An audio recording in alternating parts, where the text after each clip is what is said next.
Hello, welcome to 15 Minutes of Consulting Best Practices. I'm Maria Isabel Rios, and I'm joined by David A. Fields. Hello, David. Happy Monday. Happy Monday to you, Maria Isabel. Thank you for being here. All right. For those of you who are familiar with the space, start putting in your comments, start putting in your questions for us. For those of you who are new, welcome. This is a space where we exclusively answer your questions that we receive from you during the week or questions that we receive from you live. So it is yours. Make the most out of it. Ask us what's on your mind, what would be most valuable for you to create success for you and your consulting firm. So hello, Suzanne. Hello, John. And as we normally do, because it takes us a minute to see your questions, and we'll give Suzanne and John the time to type their questions for today. And everybody else, if you don't chat, don't put something in the chat, we don't know you're here. So at the very minimum, say hello and participate in the discussion. Jaren, to give everybody time to type in their questions and so we can see it, can you please share a question that either came in during the week or had come in before? All right, this question is from our friend Olga. She asked, does holding a podcast still work as a strategy to connect with my network core? All right, we know some things are creating more traction in business development, and some things have fallen kind of out of fashion or out of connection. Does holding a podcast still work, David? What's your take on it? Hosting a podcast. Jaren, will you put that up again? I just want to make sure I read it. Yeah. Okay. Got it. Thanks, Jaren. Yes. There's your answer. Yes. 100%. I would totally use your podcast to connect with people in your network core. Importantly, though, Olga, I would use the podcast to connect with people outside your network core. And that's where it shines, right? Is its ability to allow you to make new contacts, to bring new folks into your network, and then you gradually build relationships with them. So yes, use it to nurture your current network core, and yes, use it to expand your network core. Maria Isabel, what, you agree? Disagree? Right. As an opportunity to develop relationships, right? To have a conversation with folks who are well-known or experts or well-positioned, that you can make them look good in the process, and at the same time, it become closer, right? Build a stronger bond or a stronger line of conversation with them. So yeah. From that perspective, yes. From the perspective of, are you going to put it in the hands of thousands? The likelihood of that, right, or in the ears of thousands, the likelihood of that happening, it's lower over time, which may be what prompted your question, Olga. But as David said, right, from the perspective of building a relationship, absolutely. Yeah. Alan, I'm not sure whether you've made a comment or there's a question in there. Turning folks that are positive on your posts to new clients over time. So right. I'm not sure you're commenting on the whole podcast idea, which is true. Folks who are in your podcast can become clients. Or if there's a question. Ask your question. Harris, what's the best way to capitalize on these 4 weeks to Thanksgiving? Is it 4 weeks to Thanksgiving? That's crazy. In terms of closing 2025 well, and planning for 2026. Okay, Maria Isabel, what do you think? All right, there's a couple of thoughts that come to mind, and David, I'm curious about how you will round them off, because this is usually where we have quite a bit of convergence and then quite a bit of divergence as well in our thinking. So I'm curious what your take is going to be. I would start looking at internally and then turn into client facing, because for me, this is a question that has, as every coin, kind of two sides, right? Internally, really think through, do a retrospective on 2025, use these 4 weeks to look at your year, what has worked well, what hasn't worked well for you this year, how's the market changing, how has your market changed, are you still fishing where the fish are? Do you need to reset the way you work to better serve your clients, to better serve your network, to better serve your clients? And that's a little bit of looking inward in relation to your business. Look also at how you want your firm to work for you. and what can you do in 2026 to align your firm to meet more of the things you would like your firm to do for you. What would it take? How is it working well today? How is it not working well today? And what would it take? That's the type of internal work I will do in this 4 weeks, right? And it takes a little bit of time because it's introspective. You might need to research some things, both internally and externally in the market. So get started with that. The second piece of that in my mind is I would do exactly that type of work with your clients. So existing clients, if you haven't had already, what does your 26 look like conversations? What are your priorities for 2026 conversations? It's time to get started with them. I would argue you're a tad late. So still within the realm of reason, but most of your clients are probably already well through their budgeting process if they go on a fiscal year cycle and already well into thinking about 2026. You want to make sure you have a conversation outside of your current work where you're focusing on what are their priorities and really understand what's important to them. How's the year going to shape up for them? What's changing for them? So that then you can have part 2 of that conversation, which is how can your firm better support them in the 2026 that they're going to have, right? And it may be the work that you're doing today, and it may be that and something else. So that's where the interesting part of that conversations also comes into play. David, what do you think? How do you view it? So I agree. I think it is 2 different questions. How do we use this time? September and October are particularly strong new business months for most consulting firms. Right. And so focusing on that, paying attention to that is smart. And I agree with you 100%, Maria Isabel. Talk to your clients, find out what's going on. What are you doing for 2026? Maybe there's a place we play together, maybe not. Are you open to a brainstorming session? All of those sorts of things. So everything you said, 100% agree with. We have, Jaron, if you can find it, we have an article on our 8-week planning process, and maybe you can post a link to that if that's how we're doing things now, or we'll do it afterwards. You're a little bit late to start the 8-week planning process, but it's okay. You could start it now.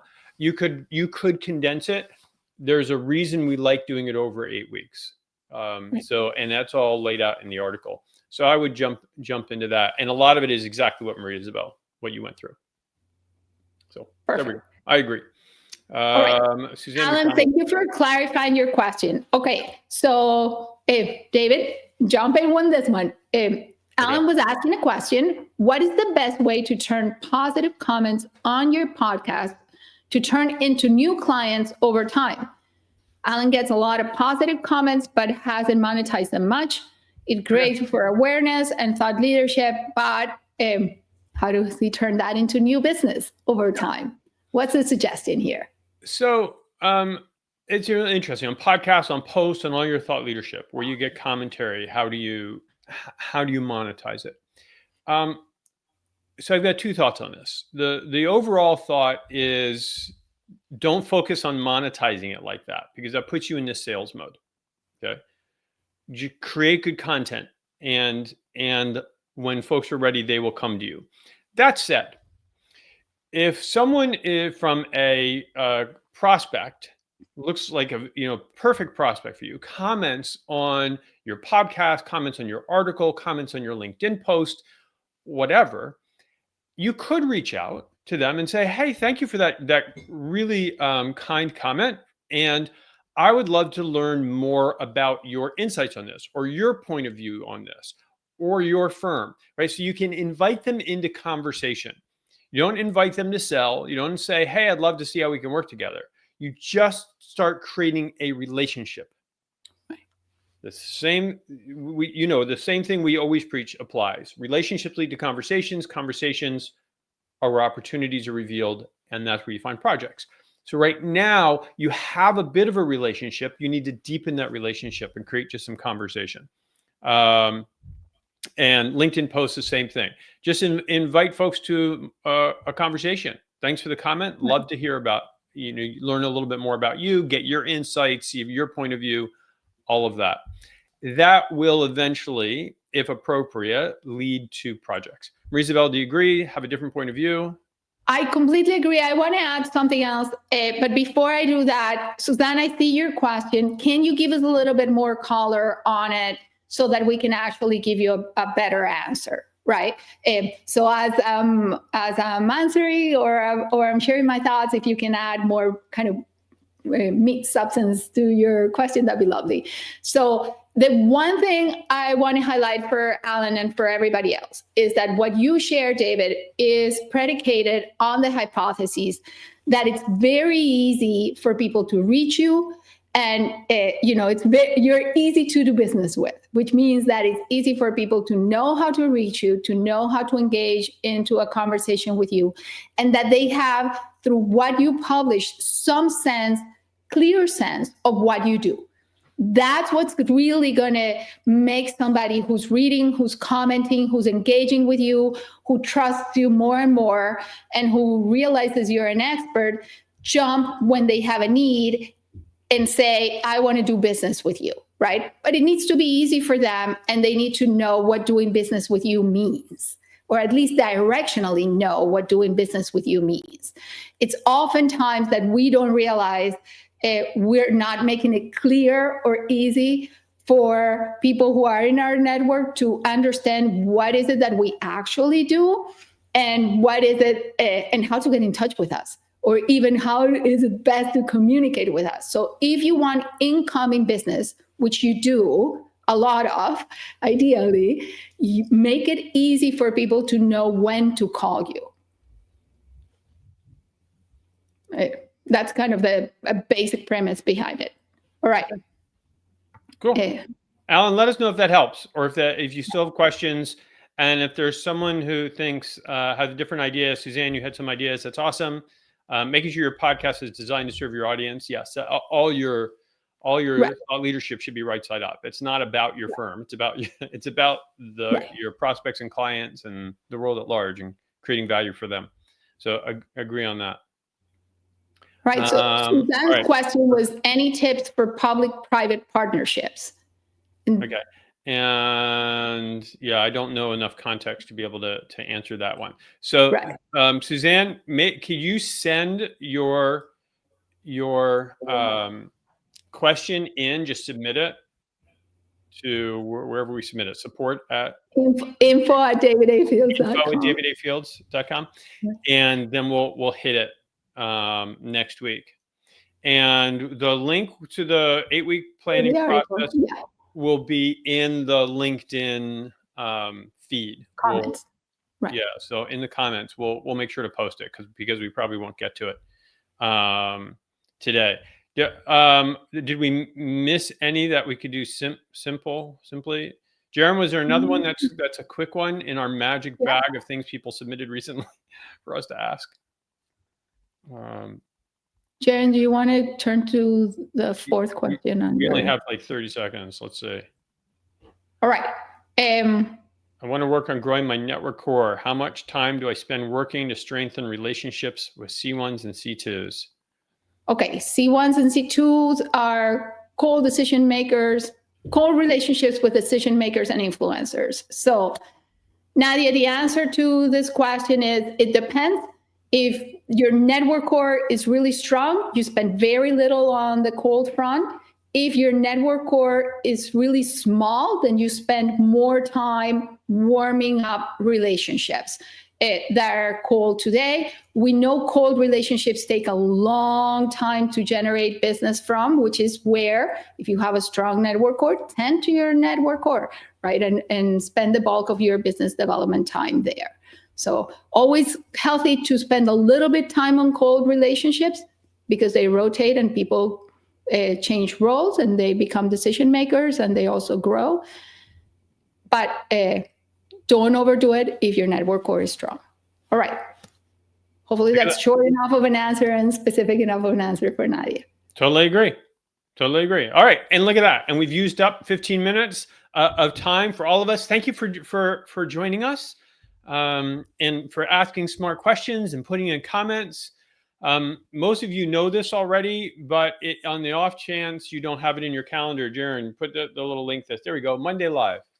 Put Monday Live in your davidafields.com Monday Live in your calendar, and that way you remember to come join us on Mondays, and all these other lovely people who are here. Please connect to Marie Isabel and to me on LinkedIn.